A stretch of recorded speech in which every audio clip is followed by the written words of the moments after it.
Qué gusto saludarles, bienvenidos y bienvenidas a RENAP Online. Este programa que todos los martes le lleva a usted información relevante del quehacer y acciones del Registro Nacional de las Personas. Hoy, una entrevista muy importante.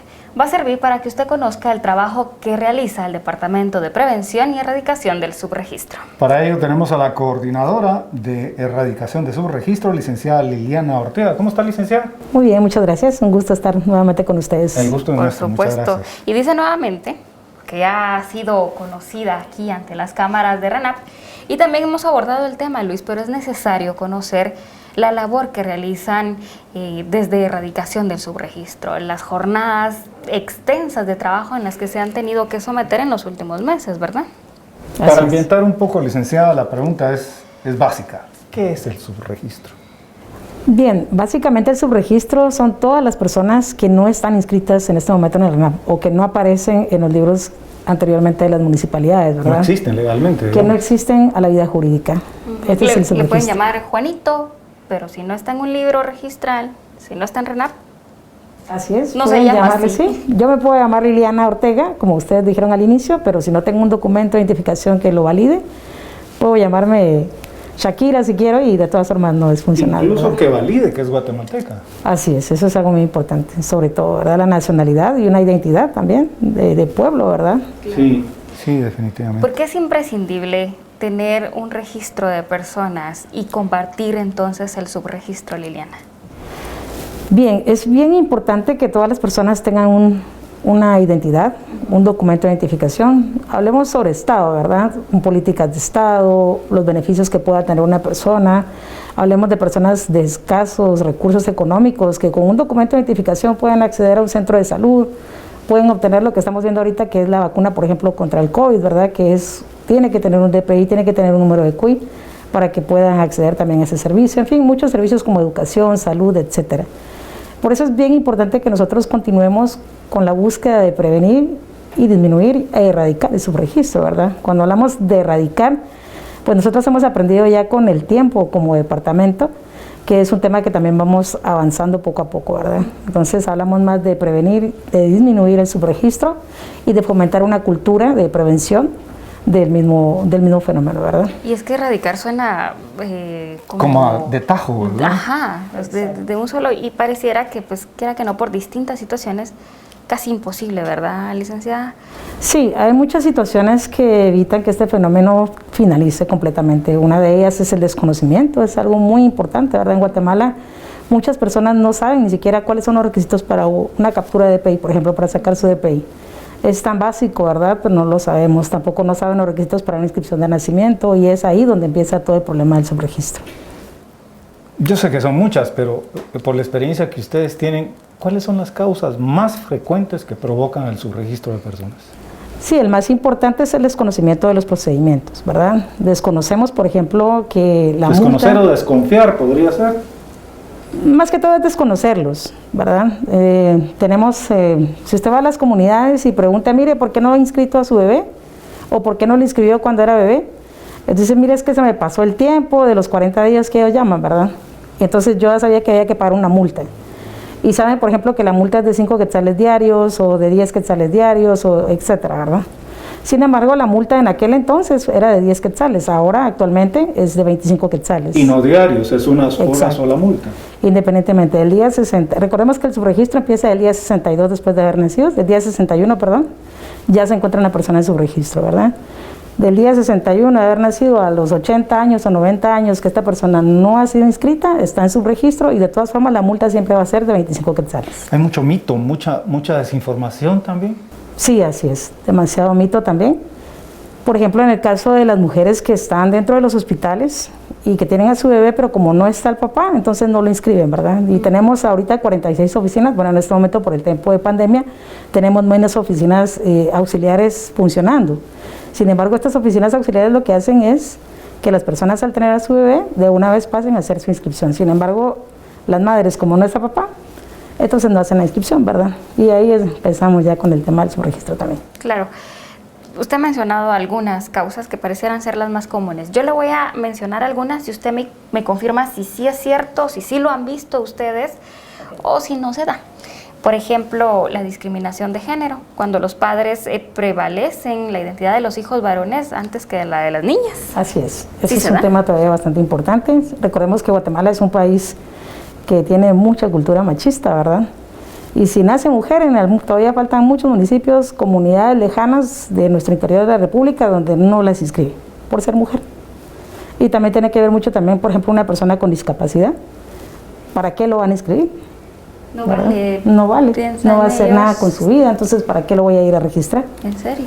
Exacto, entonces digamos ese es el tema de discapacidad también, discriminación. ¿Y ustedes cómo actúan ahí, licenciada? ¿Cómo intervienen? Porque esa es su labor al final de cuentas. Sí, fíjese que hace poco se hizo una jornada en Poptún, en una finca que se llama Cancuén, con apoyo de la municipalidad, con apoyo de gente de la Universidad de San Carlos de Guatemala, y efectivamente llegó una madre que tampoco estaba inscrita, y pues también su niña tenía el labio leporino, ¿verdad? Ella tampoco la había inscrito a ella. Entonces era el tabú, ¿verdad? Que para qué las iban a inscribir a ellas por ser mujer y obviamente por una discapacidad menos, ¿verdad? Sin embargo, en esa jornada se logró inscribir a la madre, una vez se inscribió también a la niña. Entonces las dos personas ahora cuentan con un documento de identificación. Y lo más importante acá es que no quedó ahí la gestión, ¿verdad? El equipo que va con nosotros, que en este caso pues es Alejandra Fajardo y Claudia López, que es parte del Departamento de Prevención, ellas hicieron las gestiones correspondientes y de una vez se les dio un servicio de salud, ¿verdad? Para que la niña de una vez fuera operada. Entonces, digamos, es toda una secuencia. Es ¿verdad? integral. Lo que- Sí. Y RENAP va más allá, Luis. Va más allá. Así es. Y hablando de ir más allá, ¿puede ser una causa también las barreras geográficas, las distancias? Sí, bastante. Regreso al tema de Cancuén, por ejemplo. Para llegar a esta finca son aproximadamente de 2 a 3 horas de Poptún para la finca, en terracería. Que de ¿verdad? hecho a Poptún son aproximadamente 7 horas. Así es, aproximadamente. Más eso a las 3 horas que incluye el transporte. Obviamente no tienen transporte, ¿verdad? Nosotros pues vamos No en los hay vehículos de acá, transporte. exacto. Terracería, no hay transporte. Y si lo hay, imagínense ustedes cuánto cuesta un transporte, ¿verdad? Por mucho que valga 10 quetzales, para nosotros 10 quetzales siempre lo digo, cuando sensibilizamos acá en la capital, siempre digo que 10 quetzales para nosotros puede ser una nada. Me lo acabo en un risito, en un agua, yo qué sé. Pero para ellos 10 quetzales diarios y ya para transportarse hacia un municipio es una cuestión bastante delicada, ¿verdad? Puede ser que los hijos nazcan dentro de la propia comunidad, los ayuda la abuela o la mamá de la señora que está en labor de parto y ahí se queda todo, ya no salen de la propia comunidad.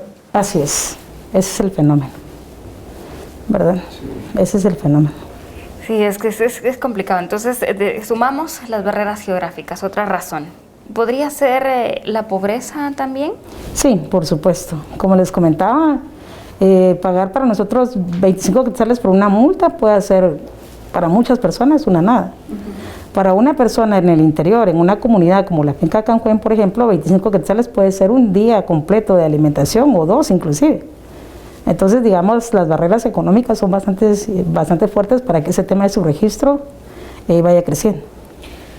¿Podríamos sumarle también la ausencia de una tradición registral a las causas que provocan el subregistro? Por supuesto, eso sobre todo. Y eso a nivel nacional, independientemente de la pobreza, la cultura, etcétera. Muy pocas personas tenemos, digamos, la facilidad de poder inscribir a las personas o decir, voy a ir a inscribir por ejemplo, la defunción. Una defunción de una persona, independientemente de donde fallezca, las municipalidades o los cementerios solamente piden, qué sé yo, la contribución para el nicho o para eso, ¿verdad? Sin embargo, no se solicita que deban solicitar el certificado de defunción. Entonces las personas solamente inhuman a su ser querido y ahí lo dejan, ¿verdad? Y se olvidan de él. Y si no es por una herencia o por alguna cuestión que tengan que realizar, entonces ya regresan y dicen, miren, tengo que inscribir a esta persona de la defunción, ¿verdad? Igual sucede con los matrimonios. Muchas personas solamente se casan, tienen una copia que les da el notario, pero no tienen una copia certificada de estar inscrito en RENAP. Y se les olvida. Y puede hacer que el notario no haya pasado las anotaciones correspondientes, etcétera, y que ese matrimonio no se registre. Entonces son muchas cuestiones, ¿verdad? Tiene mucho que ver la cultura de que estemos acostumbrados de hacer las cosas por la vía jurídica que realmente se necesitan realizar para tener una identificación. O, por ejemplo, en esas áreas remotas, como popularmente dicen, se roba a la muchacha nada más y no se formaliza la reunión, la unión, pero viven juntos. Pero viven juntos, exacto. Inclusive la unión de hecho, matrimonio, etcétera. Bueno, el problema sería de los hijos que nacen de esa unión, ¿verdad? Porque si no están registrados, ahí es donde hay problemas. Sí. Claro. Usted explicaba que estos fenómenos, estos tipos de subregistro, no suceden solo en el interior del país, también se ven acá en la ciudad capital. Así es. Nosotros hemos realizado diferentes jornadas, por ejemplo, ahorita estamos trabajando muy de cerca con el municipio de Chinautla, con apoyo de CONACMI, exacto, estamos muy cerca y ahí tenemos... Parece una zona de la capital, ¿verdad? Exacto, es muy cercana, ¿verdad? Todavía es un casco urbano y tenemos ya casos de subregistro, hemos atendido a bastantes personas de esas comunidades de Chinautla. También eso se realizan acá en la Ventanilla 13 y pues también hemos apoyado a estas personas a que tengan una identificación. Licenciada, ¿causa del subregistro puede ser el conflicto armado interno? Bueno, el conflicto armado interno es un tema diferente, ¿verdad? Ahí habría que ver porque eso es un tipo de resarcimiento que tenemos que ver primero. En ese tiempo, digamos, en tiempos del conflicto armado interno, la gente no acudió, no... Nacieron niños, fallecieron personas. Probablemente ¿Eso se quedó como subregistro? Sí, puede ser también. Personas que hayan salido de la ciudad, ¿verdad? Del país, ¿verdad? Que ahora regresan retornadas a Guatemala y que ahora tenemos un problema. Pero sí tenemos varias comunidades que hemos estado trabajando durante todo este tiempo, casi aproximadamente 10 años ya de trabajar en el tema de subregistro. Y tenemos varias comunidades que han sido retornadas y que también tienen ese problema, ¿verdad? Sin embargo, hemos logrado poderlos inscribir. Podría decir ahorita que tenemos tal vez de esas comunidades, quedaron pendientes tal vez unas 10 familias, pero son de personas que nacieron, por ejemplo, de Perú, que venían de Perú y nacieron ahí en Perú, aunque los padres eran guatemaltecos, y luego, como usted dice, ¿verdad? En la misma comunidad se conocieron y tienen más hijos y todo, entonces se ha complicado un poco más el panorama. Pero la mayoría de estas personas ya están identificadas. Entonces, la migración ilegal al exterior también puede ser una causa de subregistro. Claro que sí, más en los años más o menos 80, 90 por ahí, en el que usted podía pasarse a los Estados Unidos solamente con la cédula de vecindad siendo mayor de edad, ¿verdad? Entonces, ese tipo de migración, hubieron muchas personas que, digamos, alteraron sus fechas de nacimiento en las cédulas de vecindad. Y ahora están allá y ustedes van a escuchar muchos casos ahorita de personas que están en el exterior, que solicitan su documento de identificación. Sin embargo, no se puede hacer nada porque ellos alteraron las fechas de las cédulas. No, entonces son bastantes situaciones. Real, digamos, exacto, son bastantes problemas realmente, las repercusiones legales que tiene ese hecho, ¿verdad? Ahora pues no pueden tener su ciudadanía. O sea que estamos hablando que subregistro es nacimientos, matrimonios, defunciones. Así es. ¿Y el más común?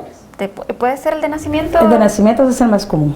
Y el menos visibilizado sería el de defunciones. Sí, porque digamos, se murió y literal, ahí murió todo. Piensa la gente, pero realmente no tiene consecuencias, ¿verdad, licenciada? Porque incluso en esas áreas remotas muere alguien y creo que ni los familiares se enteran tan inmediatamente los que están lejos, ¿verdad? No, y la otra costumbre, yo fui a una comunidad en Chimaltenango, sin ir muy lejos, ¿verdad? Y lo que hacían era que los inhumaban o los enterraban, como conocemos nosotros, en la parte de atrás de la casa. Sí. Entonces ahí estaba enterrado el abuelito, la abuela y el papá, ¿verdad? Exacto, entonces es bastante complicado. Sí, es cierto. Hijos de padres extranjeros que no tienen nacionalidad guatemalteca e hijos nacidos en Guatemala, ¿pueden estar sujetos a algún tipo de subregistro de nacimiento? No deberían, ¿verdad? Porque si son de hijos de padres guatemaltecos, pues obviamente ellos podrían obtener e inscribirse, ¿verdad? Pero sin embargo, el problema serían los padres, ¿verdad? Como les digo, el problema es el padre. Si no está registrado o tiene una alteración, etcétera, cosas como esas, primero tenemos que solventar el problema del papá o la mamá para poder hacer la inscripción del menor. Sí, porque pasa mucho en los deportes, ¿verdad? De que destaca alguien y es hijo de padre o madre guatemalteca y se empieza a hacer el proceso para que sea, otorgarle su documento. Pero como usted dice, si los papás tienen algún problema, el que es guatemalteco ahí en ese caso habría problema para continuar con el trámite. Exacto. Sí lo habría porque primero tendríamos que tener ellos todo bien, ¿verdad? Sus pases de ley, todo el asunto, claro, sus documentos, todo para poder realizar la inscripción. Y actualmente, licenciada, el Departamento de Prevención y Erradicación del Subregistro centra sus esfuerzos en algún departamento en específico para poder combatir este fenómeno. Sí, a lo largo de todo este tiempo hemos trabajado de forma regional, ¿verdad? Hemos seleccionado departamentos por diversas situaciones. Por ejemplo, atendemos los casos que nos refieren por extrema pobreza, los departamentos que están priorizados también por el propio gobierno, ¿verdad? Por su plan de gobierno. Nosotros también nos apegamos a eso para poder contribuir en los temas de nutrición, etcétera. Y en este momento pues estamos apegados también a un proyecto especial del director ejecutivo de RENAP que tiene que ver con el tema de los damnificados por las tormentas ETA e IOTA, ¿verdad? Entonces tenemos 10 departamentos priorizados, que es con los que estamos trabajando durante todo este año 2021. ¿Y cómo es una jornada de prevención de subregistro? ¿Cómo arranca? ¿Qué se desarrolla? ¿Y cómo termina esa jornada? Ok, previamente nosotros tenemos varias estrategias como departamento. Una de ellas es la conformación de redes de trabajo llamadas redireguas. A través de ellas nosotros invitamos a los alcaldes municipales, invitamos a líderes comunitarios, a todas las personas que tengan que ver o sean miembros de alguna institución, para que dentro de esa rediregua nos manifiesten a nosotros si hay casos o no de subregistro, ¿verdad? Podamos identificar cuáles son las comunidades que necesitan que nosotros tengamos ese servicio. Posterior a eso, pues nosotros hacemos una fase de coordinación, tenemos que hablar ahora con la unidad móvil, ¿verdad? Para ver la disponibilidad de la unidad móvil, si fuese necesario llevar la unidad móvil. O nos coordinamos con el registrador civil para la atención de la población. Luego de ello, pues dependemos mucho también de un cooperante muy especial que tenemos en este momento, que es CONACMI, que ellos nos ayudan y facilitan con el pago de las inscripciones extemporáneas. Recordemos que en RENAP no hay exoneraciones, ¿verdad? Entonces CONACMI nos ayuda a nosotros para solventar esos costos, ¿verdad? El pago de la multa, el pago de DPIs, etcétera. Y ya dependiendo de eso nosotros vamos viendo cuánta cantidad de personas hay para la inscripción, conformamos los expedientes, revisamos que todo está bien, pasamos con el registrador civil y procedemos a la inscripción extemporánea. En el caso de la finca de Poptún, tan lejana, ustedes van, ustedes se identifican y de una vez la persona obtiene su identificación o ¿cómo se hace? ¿El documento se lo tienen que volver a llevar? ¿O cómo es? Sí, así es. Nosotros hacemos las capturas de datos de DPI, ¿verdad? Junto con la unidad móvil. Y luego ellos ya lo trasladan a los municipios donde correspondan y las personas que nos han ayudado, por eso es bien importante trabajar con otras instituciones. Ellos se encargan de llevarlas a las comunidades o en algún caso a veces un líder comunitario baja a la comunidad o al municipio. Y va a traer varios. Y él va a traer todos los DPIs, así es. Ya lo coordinamos de esa manera, ¿verdad? Para que todos tengan su DPI. Hacen inscripciones de nacimiento también. Así es. Aprovechamos a llevar todos los servicios de RENAP, a hacer real el eslogan de que RENAP llega hacia los rincones más lejanos del país, a llevar los servicios de RENAP y tratamos de hacer lo que podamos, dar lo que tengamos que hacer. Si por ejemplo es inscripción de nacimiento normal, ¿verdad? Pues con mucho gusto, la unidad móvil va preparada para eso, o el registrador civil, ¿verdad? Y pues obviamente si son inscripciones extemporáneas de nacimiento también podemos trabajarlas ahí. De una vez hacemos el DPI para personas mayores de edad. Sí, porque no se distingue edad, porque como puede ser una inscripción de un recién nacido, puede ser el documento de una persona mucho mayor que no puede ni movilizarse en este caso. Así es. Hemos tenido muchos casos de adultos mayores. Por ejemplo, en una jornada también tuvimos un caso de un adulto mayor que él con todas sus dificultades estuvo visitando varios municipios para ver si encontraba su partida de nacimiento. Nadie le podía dar una asesoría correcta, ¿verdad? Y ya cuando nosotros llegamos con la jornada, se logró revisar acá, o sea, hicimos todo un teletrabajo, ¿verdad? Y vía electrónica pues se revisó realmente si estaba la partida digitada. Efectivamente ese era el problema, ¿verdad? Que no estaba digitada su partida, se digitó y en automático pues ya él pudo proceder a tener su DPI. Entonces, digamos, facilitamos también los procesos que puedan tener las personas, ¿verdad? Como les digo, de estar una persona desorientada, que no conozca los requisitos, es un problema bastante fuerte. Excelente. Claro. Y Liliana, hablaba al principio entonces del trabajo que se hace previo a llegar a la acción, por así decirlo. ¿Cuánto tiempo lleva, por ejemplo, conformar esos expedientes, reunir a los líderes comunitarios, saber a dónde van a llegar? ¿Cuánto tiempo más o menos se lleva? Sí, dependemos bastante, por ejemplo, de un alcalde municipal que esté interesado también en nuestros proyectos. Eso facilita increíblemente el trabajo que nosotros realizamos. Por ejemplo, ahorita estamos trabajando muy de lleno con el municipio de Carchá. Y puedo mencionar que el alcalde nos ha facilitado bastante el trabajo porque nos ha mandado, por ejemplo, vehículos o nos ha enviado personas que nos traduzcan al idioma maya, ¿verdad? Porque no tenemos. En fin, hemos tenido una cercanía bastante con la Oficina Municipal de la Mujer de Carchá. Entonces, eso facilita mucho el trabajo, ¿verdad? Entonces, se hizo aproximadamente, ahorita llevamos 3 jornadas, con esta ya terminamos de atender las personas que estaban afectadas por esta iota. Y ha sido bastante fácil con ellos, ¿verdad? Entonces aproximadamente estamos hablando de 1 o 2 meses a más tardar, ¿verdad? Dependiendo también si lo hacemos con la unidad móvil, pues es un poquito más tardado porque dependemos de su agenda, ¿verdad? Si lo hacemos con el registrador civil, pues podemos coordinarlo de una mejor manera. Y ahora que habló de Carchá, sé que llevaron una jornada a Campur, ¿no? Así es. Con esta es la 3ª jornada en Campur. Ya hemos trabajado el tema de DPI, ¿verdad? Hemos atendido a la población que fue afectada por la tormenta ETA y IOTA y hemos logrado la inscripción de bastantes niños que quedaron también en su registro por el mismo tema. Tenemos una actividad pendiente nada más, una jornada pendiente que esperemos realizarla en el mes de julio para ya finalizar la atención con el municipio de Carchá. Y el recibimiento de las personas, cuando ustedes llegan a prestar estos servicios, ¿cómo es?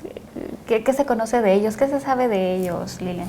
Fíjate que al inicio siempre no muy creído, ¿verdad?, de qué va a pasar, qué va a suceder, porque nosotros hacemos una previa, una avanzada para conocer si hay señal de internet, para conocer cuántos casos tenemos, para hablar con los líderes comunitarios, etcétera. Les decimos, mira, vamos a regresar con la unidad móvil, vamos a regresar la jornada, entonces la gente no muy cree, ¿verdad? Ya cuando estamos ahí es bastante el problema porque sí, las personas pues se acercan. Inclusive ahorita con la pandemia tuvimos bastantes problemas, por ejemplo en Campur, porque pues las demandas bastante grandes.